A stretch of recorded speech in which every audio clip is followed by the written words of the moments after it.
seconds left. The Cavs are out of timeouts. They have to go 94 feet. Strus from midcourt. Oh! Do you believe this? Whoa! This your boy D-Knows Ball back with another video. Say, man, that was the game of the year, man. Game of the year. Even though the Mavericks did not come out on top, that was a great game, man. But Max Strus just absolutely stole the show. Say, man, yeah, I just watched the Mavericks and the Cavaliers game. And, yeah, since the trade the Mavericks made for Gafford and PJ, 6 games, the Mavericks are 4-2. But the last 3 games, they didn't look too great. Now, I understand the Mavericks beat the Suns, but they lost to the Pacers, and they just recently lost to the Cavaliers. And my biggest problem with this trade was who could win you a game?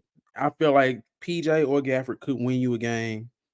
And when you give up multiple first-round picks to bring guys in, you will hope they can contribute and really help you on the offensive end or when it comes to winning time, kind of like what Max Strus did.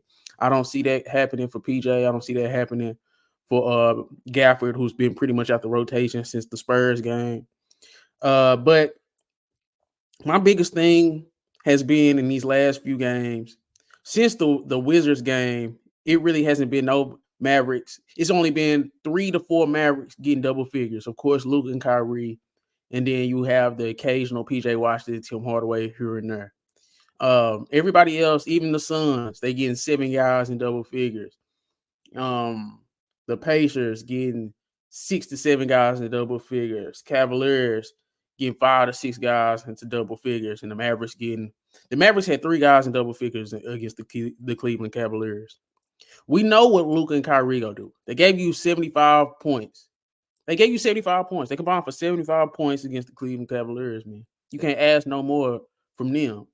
It's gonna always come down to the role players like it always has been during Luka's tenure. What are the role players gonna do?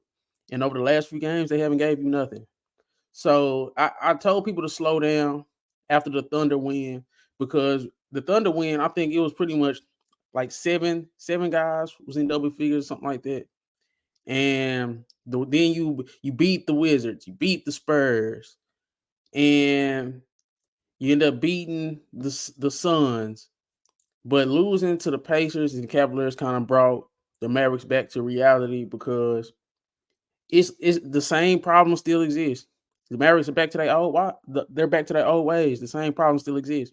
Who's going to come along with Luka and Kyrie? There's no way Luka goes for 45, Kyrie goes for 30, and the third highest scorer you had was PJ at 11 points. Now, PJ played a little bit better this game. I did think he was fouled. There should have been an M1 on that last dunk. I think the call on Kyrie when they called him for some kind of inbound violation, I'm not too sure what that was. But you can't give up all them threes. I think Max Strus hit 5 threes in the fourth quarter. I think he hit 5 threes. So he had 15 points in that fourth quarter, including that last second half court shot. That was a little bit beyond half court, if we're being honest. And it's just indicative to what I've been seeing. What role player on the Mavericks do you trust can do that? I mean, Tim Hardaway could sometimes, but we know Tim Hardaway can't consistently be a third scorer. The Mavericks need a consistent third scorer. I don't trust nobody on the Dallas Mavericks that's a role player. It's not Luka, Kyrie, or the occasional Tim Hardaway game to do what Max Strus just did. Darius Garland didn't have it going at all for the Cleveland Cavaliers, and Max Strus stepped up mainly just in that fourth quarter. So it's things like that. I don't know. I'm having the same hesitations with the Dallas Mavericks as I had pre-trade that I'm having post-trade. It's who's going to step up when it matters the most, man. Who gonna step up? So I don't know, man. Luka and Kyrie combined for 75 points. I can't let that go over y'all heads. They combined for 75 points. And the next guy next to them was 11 points, and that was PJ Washington. And most of his points came in that second half. while the Cleveland Cavaliers had 6 players in double figures. Mavericks had 3. It's just, I don't know. This was a masterful performance by Luka from start to finish. That second quarter was absolutely amazing. I think he hit 4 threes. So he hit 4 threes, and then I think he hit a layup. So I think he had about 14 points, and there was a deficit of about 14. He brought him all the way back to 4 to get it to halftime. Luka just played phenomenal. I have nothing bad to say about him. He's, of course, an MVP candidate. This was supposed to be his MVP candidacy game. This was supposed to be his arrival game. If the Mavericks would have won, Luka would have been front runner for MVP. I don't care what SJ would have did.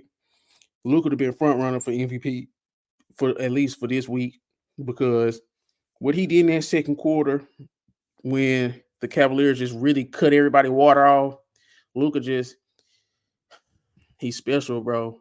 So for the last few games, nobody but him and Kyrie, and maybe one person, if they're lucky, a second person to get in double figures, it's not cool, bro. It's not cool.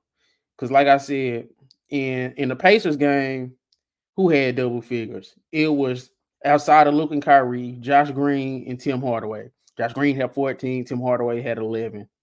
In the Suns game, and this was in a win. The Suns had 6 players in double figures. The Mavericks had 4. So it's like they're not consistently getting 5 players, 4 players into double figures, and they playing teams that's getting about 6 guys into double figures, man. And that's been a problem that I've been thinking about since they made the trades. I know it was just like, man, I don't feel like PJ will ever be able to get you a game. I don't feel like Gafford would ever be able to get you a game. Good role players, get the trades, fill needs. But who's going to come along with Luka Doncic and Kyrie Irving? We need it to be Tim Hardaway. We need it to be Josh Green sometimes. We need it to be PJ sometimes, Jaden Hardy. But just this stretch this showed me these last 3 games that I'm still worried about it. I'm still worried about a third, fourth scorer for the Mavericks. But yeah, this your boy Didn't Knows Ball. Make sure you like, comment, subscribe. Let me know how y'all feel about the Mavericks now that you just seen what they look like against these last 3 playoff teams. Going 1-2 in the last 3 games against all playoff teams. How y'all feeling about the Mavericks now? But just let me know how y'all feel in the comments. Make sure you like, comment, subscribe. Found some shit I love to do, so I can live comfortable. Searching for a peace of mind, need that when it's time to rhyme. Perfect in every line, any chance I get, and I know it takes time, but I will never quit.